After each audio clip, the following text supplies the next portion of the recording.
ദേവാമൃതം. വാസ്തു ജ്യോതിഷപരമായ പ്രശ്നപരിഹാരങ്ങൾ നമുക്ക് നിർദ്ദേശിച്ചു തരുവാനായി പ്രമുഖ വാസ്തു ജ്യോതിഷാചാര്യൻ ഇവിടെ എത്തിച്ചേർന്നിട്ടുണ്ട്. നമുക്ക് നമ്മുടെ പ്രശ്നപരിഹാരങ്ങളും ഒപ്പം നമുക്കുള്ള സംശയങ്ങളും ഒക്കെ ചോദിച്ച് മനസ്സിലാക്കാം. അതിനായി അദ്ദേഹത്തെ ഇന്നത്തെ അധ്യായത്തിലേക്ക് നമുക്ക് സ്വാഗതം ചെയ്യാം. നമസ്കാരം. ഇന്നത്തെ കത്തിലേക്ക് ഏറെ ബഹുമാനമുള്ള ഡെന്നിസ് ജോയ് സർ, ഞാൻ ഒരു വീട് പണിത് താമസമായതിൽ പിന്നെ കടബാധ്യതയിൽ വിട്ടൊഴിയുന്നില്ല എന്നുള്ളതാണ് എൻ്റെ പ്രശ്നം. തൊഴിലാണെങ്കിലും യാതൊരു പുരോഗതിയും വരുന്നില്ല. അതുമാത്രവുമല്ല, മകൻ പഠനം കഴിഞ്ഞിട്ടും നല്ലൊരു ജോലി കിട്ടാത്ത അവസ്ഥയിലാണ്. ആകെ തകർന്ന അവസ്ഥയിലാണ് ഞങ്ങളിപ്പോൾ. മറുപടി നിന്ന് സഹായിക്കണം. എല്ലാ വിശദാംശങ്ങളും ഇതോടൊപ്പം വയ്ക്കുന്നു. ഇതിൻ്റെ നമ്മൾ പ്ലാൻ എടുക്കുന്ന സമയത്ത് ഇതിൻ്റെ കിഴക്കുവടക്ക് ഭാഗത്തായിട്ട് ഒരു ടോയ്ലറ്റ് ഇവിടെ നിർബന്ധിച്ചിരിക്കുന്നത് കാണാറുണ്ട്. കാരണം വെച്ചാൽ ടോയ്ലറ്റ് തന്നെയല്ല, ആ ഭാഗത്ത് നമ്മുടെ വീടിനോട് ചേർന്നിട്ട് തന്നെയാണ് ഇതിൻ്റെ സെപ്റ്റി ടാങ്ക് ഇവിടെ കൊടുത്തിരിക്കുന്നത്. കാരണം വെച്ചാൽ വടക്കിഴക്ക് ഭാഗത്ത് ഇതേപോലെ നമുക്ക് ടോയ്ലറ്റോ അല്ലെങ്കിൽ സെപ്റ്റി ടാങ്കൊക്കെ വന്നു കഴിഞ്ഞാൽ അതിൽ താമസിക്കുന്ന സ്ത്രീകൾക്ക് നിരന്തരപരമായിട്ട് ആരോഗ്യപരമായിട്ടുള്ള പ്രശ്നങ്ങളും ബുദ്ധിമുട്ടുള്ള അസുഖങ്ങളൊക്കെ വന്നുകൊണ്ടേയിരിക്കും. അതല്ല, കാലക്രമേണ ചിലപ്പം ക്യാൻസർ പോലത്തെ അസുഖങ്ങളൊക്കെ വരാനുള്ള സാധ്യത വളരെയധികം കൂടുതലാണ്. ഇവർ അതുകൊണ്ട് എത്രയും പെട്ടെന്ന് ഈ ഒരു സെപ്റ്റി ടാങ്ക് ഇവിടുന്ന് മാറ്റുന്നതായിരിക്കും ഇവർക്ക് ഏറ്റവും നല്ലത്. അതുപോലെ കിഴക്കുവടക്ക് ഭാഗത്തെ ടോയ്ലറ്റ് ഇവർ യൂസ് ചെയ്യാതെ, നേരത്തെ ക്ലോസറ്റൊക്കെ എടുത്ത് മാറ്റി യൂസ് ചെയ്യാതെ ഇടുക. അതുപോലെ ഇതിൻ്റെ തെക്ക് പടിഞ്ഞാറ് ഭാഗത്തായിട്ട് ഒരുപാട് സ്പേസ് വളരെ കൂടുതലായിട്ട് കാണുന്നുണ്ട്. അത് തന്നെയല്ല, തെക്ക് പടിഞ്ഞാറ് ഭാഗത്തായിട്ട് ഒരു കിണറും ഇതിൻ്റെ അകത്ത് നിൽപ്പുണ്ട്. കാരണം തെക്ക് പടിഞ്ഞാറ് ഭാഗത്ത് കിണർ വന്നു കഴിഞ്ഞാൽ ഈ വീട്ടിൽ താമസിക്കുന്ന അച്ഛൻ്റെ അമ്മയുടെ മൂത്ത കുട്ടിക്കൊക്കെ ദോഷമാണ്. അത് തന്നെയല്ല, വയറ് സംബന്ധമായിട്ടുള്ള അസുഖങ്ങളും ഫാമിലി പ്രോബ്ലംസും അതിൽ താമസിക്കുന്ന ആണുങ്ങൾ ഏതെങ്കിലുമൊക്കെ കാര്യങ്ങൾ അഡിക്റ്റ് ആയി പോകാനൊക്കെയുള്ള സാധ്യത വളരെയധികം കൂടുതലാണ്. അപ്പം ഇവർ തെക്ക് പടിഞ്ഞാറ് ഭാഗത്തെ ഈ ഒരു കിണർ ഇവർക്ക് മാറ്റാൻ പറ്റുന്നില്ല എന്നുണ്ടെങ്കിൽ ഒരു ബേസിക് ഫൗണ്ടേഷൻ കൊടുത്തിട്ട് മതിൽ കെട്ടി പുറത്താക്കുക.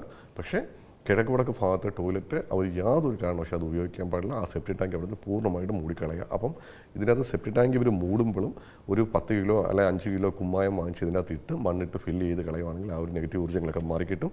അതുപോലെ ഈ ഒരു സെപ്റ്റി ടാങ്ക് പൊട്ടിച്ച് കളയുമ്പോൾ ഏകദേശം ഒരു 1.5 അടിയോളം താഴ്ചയിലുള്ള ആ ഒരു നമ്മുടെ ഭിത്തി ഉണ്ടെന്നുണ്ടെങ്കിൽ, ആ ഒരു കട്ട കെട്ടിയിരിക്കുന്നുണ്ടെന്നുണ്ടെങ്കിൽ അതെല്ലാം പൊട്ടിച്ച് കളഞ്ഞിട്ട് വേണം അത് മൂടിക്കളയാനായിട്ട്.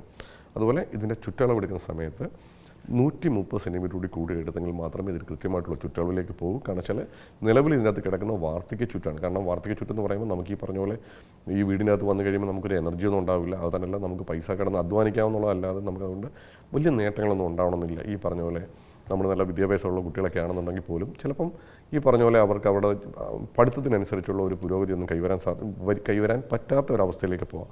അപ്പം ചുറ്റളവ് എന്തായാലും തെറ്റാണ്. അപ്പോൾ അത് 130 സെൻറ്റിമീറ്റർ ഇവർ കൂട്ടിയെടുക്കുകയാണെന്നുണ്ടെങ്കിൽ 57 കോല് വരും. സിംഹയോനിയാണ്, ചതയ നക്ഷത്രമാണ്, ബാല്യത്തിലാണ്, ഉത്തമമായിട്ടുള്ളൊരു കണക്കിലേക്ക് അത് പോയി കിട്ടും. അതുപോലെ ഇതിന് എന്തെങ്കിലും ഒരു ആൾട്രേഷൻ ചെയ്യുമ്പം ഇതിൻ്റെ വാതിൽ കിഴക്ക് വടക്ക് ഭാഗത്തേക്ക് മാറ്റി സ്ഥാപിക്കാൻ ശ്രമിക്കുക. അതുപോലെ സ്ഥലവുമായിട്ട് ബന്ധപ്പെട്ട് നമ്മൾ പ്രശ്നം വെച്ച് നോക്കുന്ന സമയത്ത് ഇതിനകത്ത് നല്ല രീതിയിലുള്ള സർപ്പദോഷത്തിൻ്റെ വിഷയങ്ങൾ കാണുന്നുണ്ട്. അതിന് വേണ്ടുന്ന പരിഹാരങ്ങൾ ഇവർ ചെയ്യിപ്പിക്കുക. അതുപോലെ നോർത്ത് വെസ്റ്റ് ഭാഗത്ത് ഒരു മിസ്സിങ് കോർണറായിട്ട് കാണുന്നുണ്ട്. ഈ പറഞ്ഞ പോലെ നമ്മൾ ഫെങ്ഷുയി പ്രകാരമൊക്കെ നമ്മൾ പറയുകയാണെങ്കിൽ ആ ഒരു ഭാഗം നമ്മുടെ തൊഴിലിൻ്റെ പോർഷനായിട്ട് വരുന്നതാണ്. അപ്പം ആ ഒരു കോർണർ മിസ്സിങ് ആയിട്ട് വന്നാൽ ഇതിനകത്ത് താമസിക്കുമ്പം ജോലിയിൽ ഇമ്പ്രൂവ്മെൻ്റ് ആവില്ല. കാരണം ചിലപ്പോൾ ഏതെങ്കിലും ഗവൺമെൻറ് സർവീസിൽ ജോലി കിട്ടിയ വ്യക്തിയാണെങ്കിൽ തന്നെ ചിലപ്പോൾ അയാൾക്ക് പ്രൊമോഷനൊന്നും കിട്ടണമെന്നില്ല, അല്ലെങ്കിൽ ജോലി ചിലപ്പോൾ സസ്പെൻഷൻ കിട്ടാം, അല്ലെങ്കിൽ നിരവധി ജോലി സംബന്ധമായിട്ടുള്ള പ്രശ്നങ്ങൾ അവരെ അലട്ടിക്കൊണ്ടേയിരിക്കാം. അതേപോലെ ഇദ്ദേഹം തന്നെ പറയുന്നുണ്ട്, അദ്ദേഹത്തിൻ്റെ മകന് ജോലി കിട്ടുന്നില്ല എന്ന് പറയുന്നത്. നല്ല വിദ്യാഭ്യാസമുള്ള ആളാണ്, പഠിത്തം കഴിഞ്ഞിട്ട് പോലും ജോലി കിട്ടുന്നില്ല എന്ന് പറഞ്ഞുകൊണ്ട്. അപ്പോൾ ആ ജോലി കിട്ടാത്തതിൻ്റെ ഒരു മെയിൻ കാരണം ഇതിൻ്റെ നോർത്ത് വെസ്റ്റ് ഭാഗത്തെ കംപ്ലൈൻ്റ് ആണ്.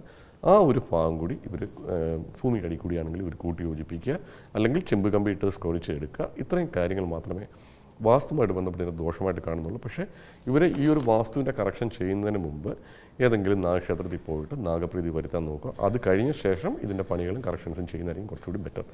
ഇത്രയും കാര്യങ്ങൾ ചെയ്യുമ്പോൾ എന്തായാലും നിലവിൽ ഈ അനുഭവിച്ചുകൊണ്ടിരുന്ന വിഷയങ്ങൾക്ക് ഇവർക്കൊരു പരിഹാരം ഉറപ്പായിട്ടും കിട്ടും. ഈ കാര്യങ്ങൾ എത്രയും പെട്ടെന്ന് ചെയ്യുക. ഇപ്പോൾ പലപ്പോഴും ഈ ജോലി സംബന്ധമായ പ്രശ്നങ്ങളൊക്കെ പലരും പറയാറുണ്ടല്ലോ. ഈ കാര്യങ്ങളുണ്ടെങ്കിൽ ഇങ്ങനെ ജോലിക്ക് പ്രശ്നം ഉണ്ടാകാൻ സാധ്യതയുണ്ട്. ഏതൊക്കെ സ്ഥലങ്ങൾ ശ്രദ്ധിക്കണം? ഓരോ ദിക്കനുസരിച്ച് തൊഴിലിൻ്റെ മേഖല വ്യത്യസ്തമായിരിക്കാം. തൊഴിൽ ഭാഗത്ത് വരുന്ന കംപ്ലൈൻറ്റ് ചിലപ്പോൾ ആ ഒരു വീടിൻ്റെ ആ ഒരു കോർണർ ചിലപ്പോൾ കട്ട് ചെയ്ത് പോയിട്ടുണ്ടാവാം. ചിലപ്പോൾ ആ ഒരു ഭാഗത്തെ പഞ്ചഭൂതമായിട്ട് ബന്ധപ്പെട്ടല്ലാത്ത രീതിയിലുള്ള ഏതെങ്കിലും പഞ്ചഭൂതങ്ങൾ അവിടെ വന്നു കഴിയുമ്പോൾ വരാം. അതായത് ഇപ്പോൾ തെക്കിഴക്ക് ഭാഗത്താണ് തൊഴിലിൻ്റെ ഭാഗം വരുന്നതെങ്കിൽ ആ ഒരു ഭാഗത്ത് വലിയൊരു സെപ്റ്റി ടാങ്ക് വന്നു കഴിയുമ്പോൾ ജോലിയുമായിട്ട് ബന്ധപ്പെട്ടുള്ള പ്രശ്നങ്ങൾ ഉണ്ടാവാം. രണ്ടാമത്തെ ഒരു കാര്യം വെച്ചാൽ ചില കോർണറുകളൊക്കെ നമുക്ക് ചില വീടുകളൊക്കെ ഭംഗിക്ക് വേണ്ടി ചെയ്യുമ്പം ഛേദിച്ച് പോയതായിട്ടും അല്ലെങ്കിൽ കട്ട് ചെയ്ത് പോയിട്ടായി കണ്ടുവരാറുണ്ട്. അപ്പോൾ ആ ഒരു ഭാഗത്ത് വരുന്ന സംഭവങ്ങൾ അത് ചിലപ്പോൾ തൊഴിലായിരിക്കാം, ചിലപ്പം പ്രശസ്തിയായിരിക്കാം, ചിലപ്പോൾ ദാമ്പത്യത്തിൻ്റെ ഭാഗമാകും, ചിലപ്പം വിവാഹത്തിൻ്റെ ഭാഗമാകും, ചിലപ്പോൾ കുട്ടികളുടെ പോഷായിരിക്കും. അപ്പം ഈ 8 മൂലകളും വരുന്ന കംപ്ലൈൻറ്റുകൾ എന്താണ് എന്ന് ഒരു വാസ്തു ചെയ്യുന്ന ആളെ വിളിച്ച് കാണിച്ച ശേഷം അതിന് വേണ്ടുന്ന പരിഹാരമായിട്ട് ഈ പറഞ്ഞ പൊളിച്ച് ഒന്നും പണിയണ്ട, ചിലപ്പോൾ നമുക്ക് ഗ്ലാസ്സൊക്കെ വെച്ചിട്ട് നമുക്ക് റിഫ്ലക്റ്റ് ചെയ്യാൻ പറ്റും. അത് ചെയ്ത് കഴിയുമ്പോൾ അതിൻ്റെ ഒരു ചേഞ്ച് അവർക്ക് എന്തായാലും ഫീൽ ചെയ്യും. പിന്നെ ഈ പറഞ്ഞ പോലെ ഈ ഒരാൾക്കുണ്ടാകുന്ന എല്ലാ വിഷയങ്ങളൊന്നും വാസ്തവമായിട്ട് ബന്ധപ്പെട്ടതല്ല. കാരണം ചില പലപ്പോഴും ജോലിയില്ല എന്ന് പറഞ്ഞ് വിളിക്കുന്ന ആൾക്കാരുടെ ജാതകം നോക്കുമ്പോൾ അവർക്ക് ആ സമയം നല്ല സമയമായിരിക്കും. പക്ഷേ ആ നല്ല സമയത്ത് പോലും അവർക്ക് ജോലി കിട്ടാതെ വരുമ്പോഴാണ് പലരും വീടിൻ്റെ ആണ് എന്ന് ധരിക്കുന്നത്. കാരണം വെച്ചാൽ മുമ്പ് പറഞ്ഞ നേരത്തെയുള്ള നമ്മൾ ലെറ്റർ വായിച്ചുള്ള കല്യാണത്തിൻ്റെ ജാതകത്തിൽ കല്യാണത്തിൻ്റെ സമയമാണ്, എത്ര ശ്രമിച്ചിട്ടും കല്യാണം നടക്കുന്നില്ല. അപ്പോഴാണ് നമ്മൾ താമസിക്കുന്ന വീടിന് പ്രശ്നമുണ്ടോ എന്ന് നോക്കുന്നത്. കാരണം വെച്ചാൽ ഒരു വീട് എന്ന് പറയുമ്പം അതിൽ ഏറ്റവും ഇമ്പോർട്ടൻറ്റ് നമ്മുടെ ബെഡ്റൂമാണ്. കാരണം വെച്ചാൽ ഒരാൾ ആ വീട്ടിൽ താമസിച്ചാലും ആ വീടിൻ്റെ അകത്തെ ബെഡ്റൂമിലാണ് ഏകദേശം ഒരു 10 മണിക്കൂർ 12 മണിക്കൂർ അവർ ഉറങ്ങുകയും കാര്യങ്ങളൊക്കെ ചെയ്യുന്നത്. അത് കഴിഞ്ഞിട്ട് ചിലപ്പോൾ അവർ ഡൈനിങ് ഹാളിലായിരിക്കും, അല്ലെങ്കിൽ TV കാണുന്ന മുറിയിലായിരിക്കാം. പക്ഷേ ആ വീടിൻ്റെ മൊത്തത്തിലുള്ള അന്തരീക്ഷം അവരെ ബാധിക്കുന്നുണ്ട്.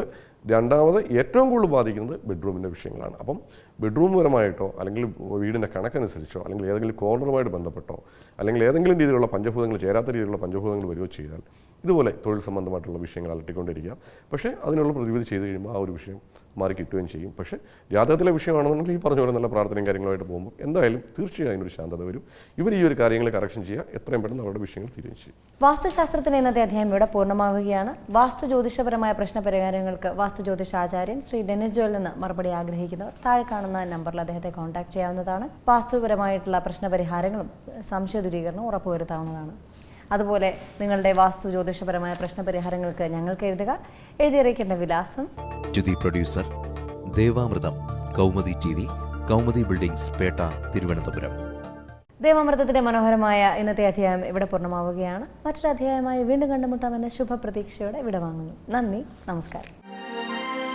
മറക്കുന്നു നാം ഇന്നു നമ്മളെ തന്നെ, വേദാന്തമില്ലാത്ത നാൾ വഴിയിൽ അറിവിൻ്റെ ആ ദിവ്യപ്രഭയായി ചൊരിയുന്നു ഗുരുവരുളാകുന്ന ദേവാമൃതം, ഗുരുവരുളാകുന്ന ദേവാമൃതം.